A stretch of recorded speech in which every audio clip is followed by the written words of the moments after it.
Relief camps now dot the area where the tsunami hit India hardest, the impoverished villages near Nagapatnam on India's southeastern coast. About 2,000 children perished, a third of all victims in this region. What's especially painful is that many of the parents who survived them had already been sterilized. Sterilization is one of India's most common forms of birth control. Fishing communities like this would typically be prime targets for India's family planning program. Women are urged to become sterilized after the birth of their second or third child, and they usually agree if at least one of those children is a boy. Beyond basic food and shelter, the challenge was how to deal with post-tsunami depression. Parents were racked with guilt, says District Collector J. Radhakrishnan. He's the top government official here. They have guilt that they couldn't save their children. This gets compounded by the fact that, because of the sterilization, they cannot even aspire to have a kid. Radhakrishnan convinced the government to make an unusual and generous offer, free surgery to bereaved parents to restore their fertility. Reversing sterilization might seem a strange decision in a nation of 1 billion people, a third of whom live on less than $1 a day. But many tsunami-hit nations expect a small baby boom as couples deal with their grief. In Nagapatnam, children are a measure of one's self-worth. Fishermen don't consider things like boats and houses important. They don't have any aspiration for these things. To them, children are their real property. In these fishing communities, boy children are very important. They go out to sea and assist the family in earning a living.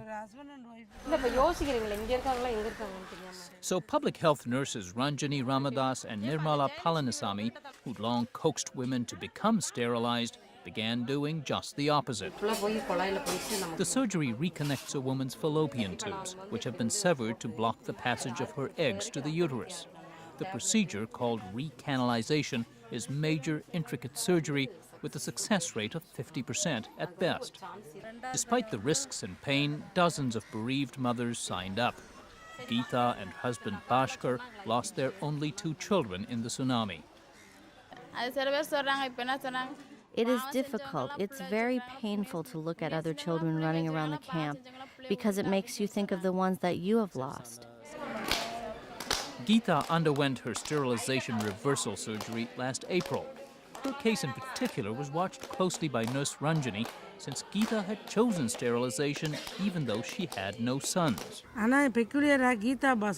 What's different about Geeta and Bhaskar is that most people would never undergo the family planning operation with just 2 children, especially if they are 2 girls. But Geeta and Bhaskar, they said no, 2 girls are just fine with us. Today, Geeta and Bhaskar's one-room shack is the first stop on Nurse Ranjani's rounds at the refugee camp. There's nothing like starting the day on an up note.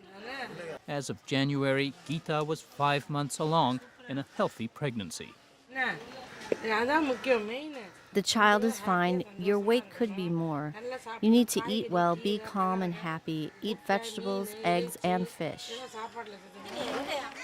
Uplifting as her first stop was, there's no escaping the lingering grief around this camp, particularly among those near or past reproductive age. Ranjani urged people to move on. Balakrishnan, your wife died in the tsunami. You haven't married again? No, I haven't. She often tries to forge new families from those torn apart. Many people in the camp have found people who were widowed and got married. Why have you not married? Because I loved my wife. I could not marry again. But what about the children? Are they in school? Yes. Who feeds them? I look after them. The most challenging visits are to women like 30-year-old Shanti. She and husband Mahendran lost all 3 of their children in the tsunami. 9 months after recanalization, she has yet to conceive. Nurse Ranjani took Shanti to the crowded, busy camp clinic. Don't worry, the doctor said, many people conceive much later. Of course, there's a 50% chance she'll never become pregnant, but that wasn't mentioned. District Collector Radhakrishnan says that's okay. Immediately after a tragedy, depression is what we have to tackle. This offers them hope, and in a psychosocial angle, that's a very important hope for them to continue to return to normalcy.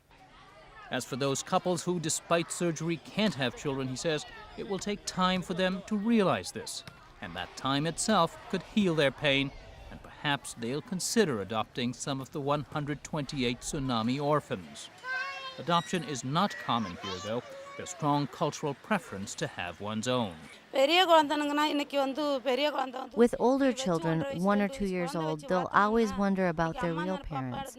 They'll ask, "Where's my mama and my papa?" Still, Shanti says it's impossible to contemplate her future without children, and she is determined to follow the advice to stay positive. I know others who had the operation at the same time as I did have become pregnant. I'm happy for them, but I feel that if they did it, we can do it too in the future. Looking ahead, the future does seem brighter for babies being born here, and to some extent for their parents, thanks to government and private aid that's come in. A new auction hall and better refrigeration and drying equipment for fish should bring better prices for fishermen. Some women have trained in small-scale businesses, and more children are in school.